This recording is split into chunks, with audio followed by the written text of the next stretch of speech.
Madame la directrice générale, Madame la présidente, Monsieur le sénateur, merci encore pour votre présence ce matin. Je ne répéterai pas ce que j'ai dit à l'instant. Je m'autoriserai d'ailleurs à être bref pour que l'on puisse profiter pleinement des deux interventions suivantes.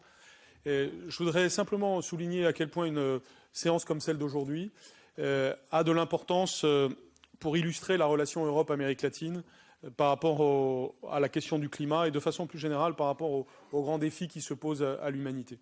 Et pourquoi la relation entre ces deux régions est particulièrement importante de ce point de vue-là. Et je crois qu'on peut le faire au travers de 3 points sur lesquels j'insisterai rapidement. Le premier, c'est la question de l'interdisciplinarité. Une maison comme l'Institut des Amériques promeut évidemment la coopération entre les disciplines. Et la question du climat est typiquement ce qui nous renvoie, sur le plan académique, mais même très au-delà de la question académique, à l'interdisciplinarité.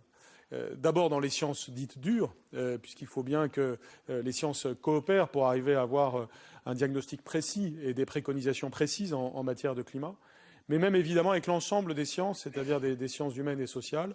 Et on le voyait bien dans votre intervention, monsieur le sénateur, puisqu'il est évidemment très important de prêter attention aux politiques publiques, de prêter attention aux liens entre le local et le global, et toutes les disciplines, de l'histoire à la science politique, de la géographie à la sociologie, toutes les sciences sociales sont mobilisées avec les sciences dures sur un sujet comme celui-là. Le sujet du climat, qui est un sujet d'avenir de l'humanité, est un sujet d'interdisciplinarité.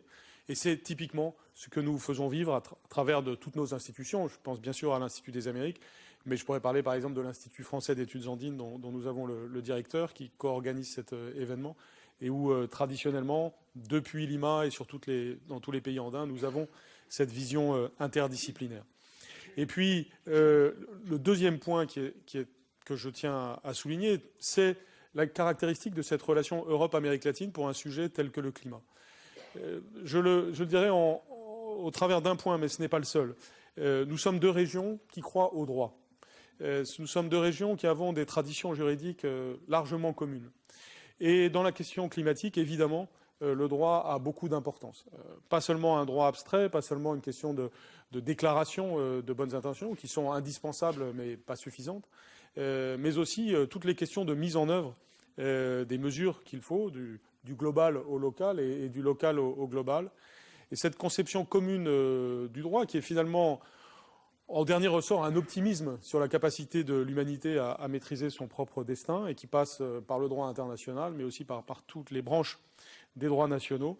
Eh bien, cette culture commune du droit, c'est ce qui doit nous permettre de maîtriser notre avenir, de dicter des règles qui s'appliquent pour de vrai en matière climatique. Et on le sait bien, c'est pas seulement directement au travers de grandes règles sur le climat, mais aussi indirectement au travers de notre vie quotidienne et donc au travers de l'ensemble du droit que ces enjeux se règlent.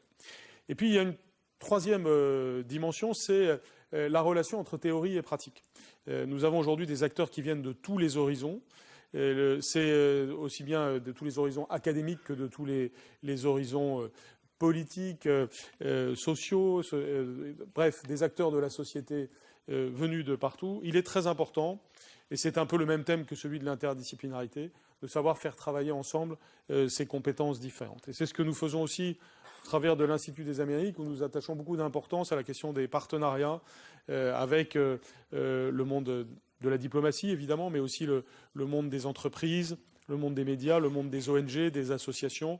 Nous soutenons par exemple très fortement ce que fait Local. J'ai vu que son directeur est là, Jean-François Claverie, c'est-à-dire cette coopération décentralisée, cette capacité à travailler avec les collectivités locales au service justement des enjeux de service, mais aussi au service de la lutte contre le changement climatique.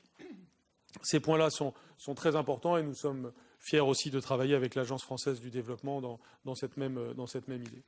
Interdisciplinarité, foi dans le droit, capacité à réunir des acteurs d'horizons différents, voilà des points de force, des leviers sur lesquels on peut s'appuyer.